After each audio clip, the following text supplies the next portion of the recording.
अस्सलाम वालेकुम। आज मैं जो टॉपिक डिस्कस करने लगा हूँ वो है चिलब्लेंस। चिलब्लेंस बेसिकली एक ऐसी कंडीशन है जिसमें बहुत ज़्यादा सर्दी की वजह से पाँव की जो उंगलियाँ होती हैं उनके अंदर सोजिश हो जाती है, और जब ये सोजिश होती है तो पाँव की जो उंगलियाँ होती हैं उनके अंदर दर्द बहुत ज़्यादा होता है और उसके साथ रेडनेस बहुत ज़्यादा होती है, जिसकी वजह से उस पर्सन को चलने फिरने के अंदर बहुत ज़्यादा प्रॉब्लम हो रहा होता है। तो मैं आज बताऊं कि किस तरह से हम इस कंडीशन से बच सकते हैं।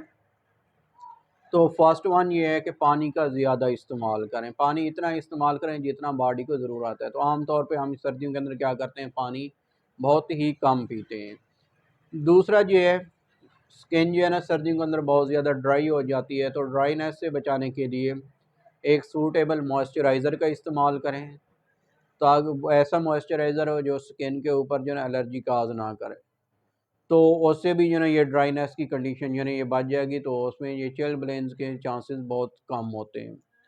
फिर उसके बाद ये नेक्स्ट इसमें क्या होता है, फिज़िकल इनएक्टिविटी होती है कि कुछ लोगों का काम ऐसा होता है जो बैठ के उन्होंने करना होता है और पूरा दिन ही वो बैठ के कर रहे होते हैं, जिसकी वजह से जो ब्लड सर्कुलेशन है वो प्रॉपर पाँव की तरफ नहीं हो रही होती। तो उसकी वजह से भी ये कंडीशन होती है, एक तो टेम्परेचर बहुत ज़्यादा होने की वजह से, और दूसरा जो ना प्रॉपर सर्कुलेशन ना हो, ब्लड सर्कुलेशन, तो उसकी वजह से भी ये कंडीशन जो है ना वो ये अपेयर हो जाती है। अब क्या करना है कि हर थोड़ी देर बाद जो है पाँव को मूव कराना है, फिंगर्स को मूव कराना है, या फिर जो है ना उठ के जो है ना वो मूव करते थोड़ी देर के लिए चल फिर रहे हैं, ताकि ब्लड सर्कुलेशन जो है ना वो नॉर्मल हो सके। फिर उसके बाद जो है नेक्स्ट इसमें जो काम करना है कि जो भी सॉक्स पहननी है या जो भी शूज़ पहनने हैं, ऐसे पहने जो कि बहुत ज़्यादा टाइट ना हों।